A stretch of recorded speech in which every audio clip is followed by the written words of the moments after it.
coming up over the far left. Lori? Lori Schmidt, 105.7 Zone, welcome, Coach. Thank you. Past coaches here have had a policy of not using the word Michigan. I'm wondering if you're granted a waiver or whether you have to do push-ups every time. I've banged out about 30 push-ups, so I'm not immune to it. But tons of respect. We want to get into the details of it, but I think I got to pass, I guess. In all seriousness, no. Yeah. You're going from one side of the rivalry to the other, and that, to me, would seem to be a strange experience, and I'm wondering what that experience has been like for you. Well, the football side of things, it's you still have a lot of the same elements, but yeah, it's an adjustment for sure. Especially when you're all in.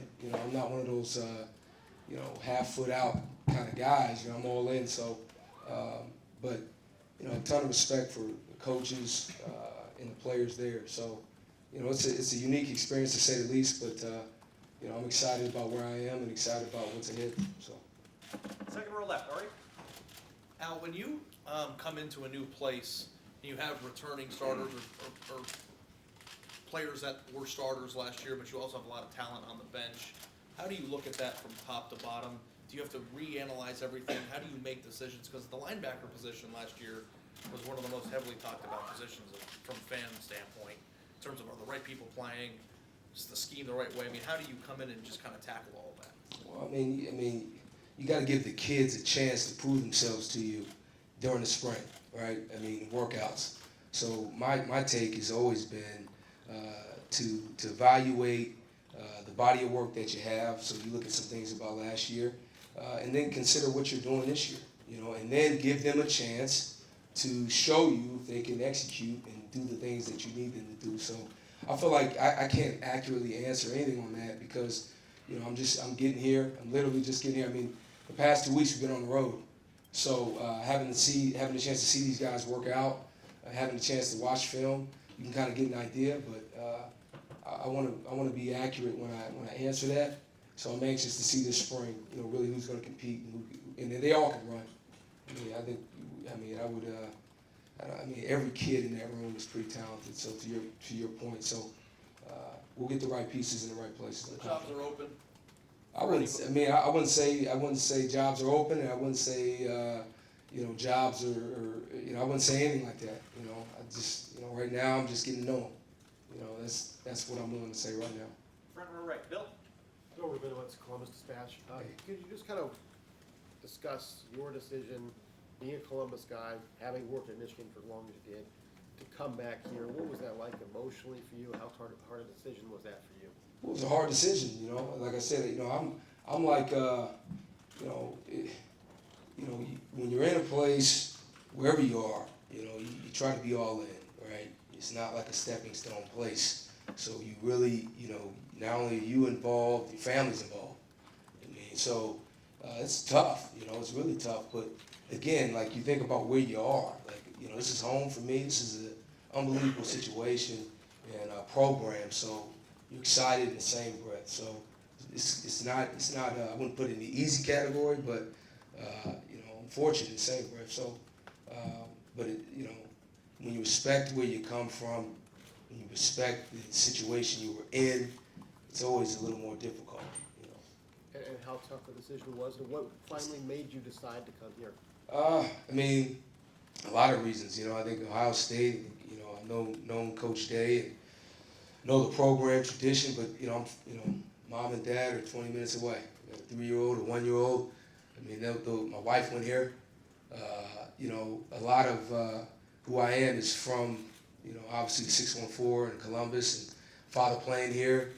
You all are pretty versed in that narrative, so I think those things definitely were major contributors to coming, that unique blend of everything.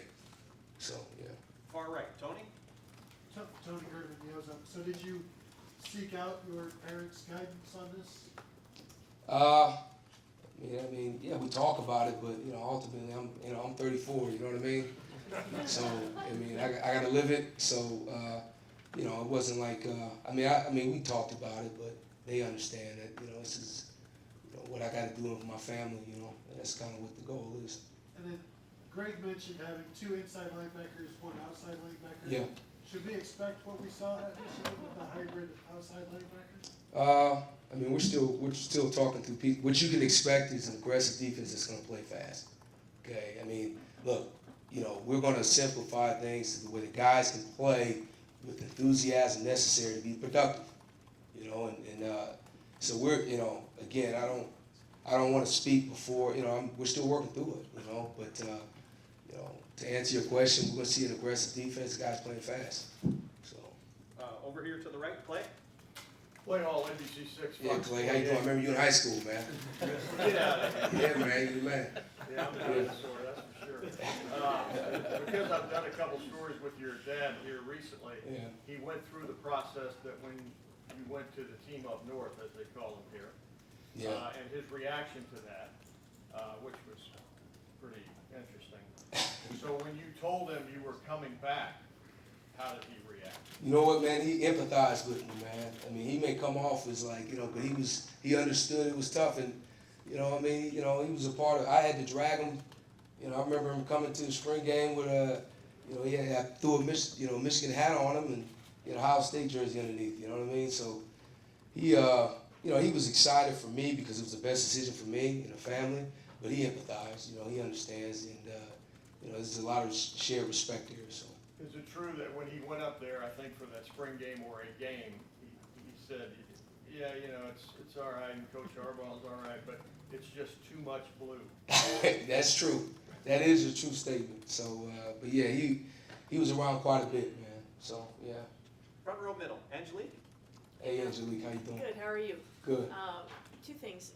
Did how close were you to staying at Michigan? What did Harbaugh, did he try to give you a different, you know, position? And secondly, if I could piggyback, actually, could you answer that, Rollins? Yeah, no. I don't want to get into the details of everything, but I absolutely have a ton of respect for Coach Harbaugh. Been nothing but great for me, you know, and it was a tough decision, and you know, throughout it all, like he really respected where I was coming from. So, you know, that's kind of where I would leave that. And if everyone could bear with me here, just Devin Bush, what kind of pro is he going to be? So he's a football player, so you throw him in pros, you throw him in high school or college, he's gonna play. He's one of the better players I've ever been around. So not so much, I mean, physically he is, but his mindset, and so I expect him to do very well. Yeah. Got time for a couple more. Far left, second row, Bill. Hi, Bill Landis from The Athletic. You've recruited this state for other programs. I'm wondering, now that you're recruiting this state for Ohio State, does your approach change at all in terms of timeline when you offer kids? Not the tenacity you would use to approach recruiting, but Yeah. the timeline of things, because you are dealing with the power program in the state. Yeah, I mean, you got to consider that. You have to consider the timing of things, and you have to really make sure that you know there's a relationship there. You know, both sides are familiar with each other. So I think you definitely, and that goes with everywhere I've been. At home base, you have to really be thorough. And at a school like Ohio State, though, to be honest, I mean, I could be in California and still feel good about you know, the chances of a kid if you do offer him a kid committing. So I think you have to be very meticulous and very detailed in how you making sure you get every question answered that you need before you extend yourself, because there's a good chance the kid may join in, and obviously it's different when you're home. So. And I guess you kind of touched on what I'm getting at is there's been some discussion here in years past about offering in-state kids too early, because you don't want a commitment from a kid that you're not sure how he's going to develop just yet. I'm just wondering if your perspective on that has changed now that you're recruiting here instead of recruiting somewhere else. Not a ton. You know, if you get a young guy that you know has the earmarks to be a really good player, I think you make your judgment, and so no, I would say no. Right in front of him, Doug. Doug Lane-Maurice, Cleveland.com. How would you describe the relationship that you built up with Zach Harrison during the recruiting process? Well, it was good. I mean, Zach's he's a great kid, and you know, obviously it's documented. We spent a lot of time, myself, Coach Madison, and you know, Coach Johnson, obviously. So yeah, it's a good relationship. I mean, I know he and his family well, and a ton of respect for them. Yeah, you know, it's a good relationship. And then the idea of, could you describe sort of what it was like when he chose Ohio State, and then now you and Coach Madison are here, and he was saying, probably Coach Johnson and Coach Madison or you were the guys he spent the most time with, and now Yeah. he got all of you. Yeah, yeah. Well, when he committed to Ohio State, I was bummed out. I was like, I was pretty upset. But I understood. It was one of those deals where he said, I'm going. I said, hey, man, best of luck to you. And, the decision to come here, was, we talked, and it was pretty unique, and so to have all the people, I'm sure there's some other coaches he was close with also, but to have us there is pretty unique, so, yeah. And final questions. Third row right. Kyle? Kyle Rowland, Toledo Blade. Kyle. You and Ryan coached together Yeah. in college. Just what were your impressions of him there? Ryan, just very poised, and he's very in tune to the situation. Even the process of me working for him at Boston College was, I think he read it right. Unfortunately, he did. I owe him a lot in that department. Every young coach, as you start off, I was in D3, 12 years ago, whatever it was. So you need people to kind of see what you can do. No different than playing the sport. So I think that was my impression of Ryan, and just really poised under the highest pressure situations, and very knowledgeable and a great motivator. He is a really good motivator. So.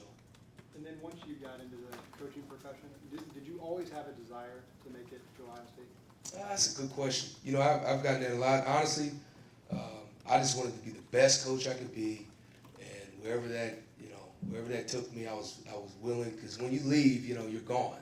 And this is the first time I've been back since 2012.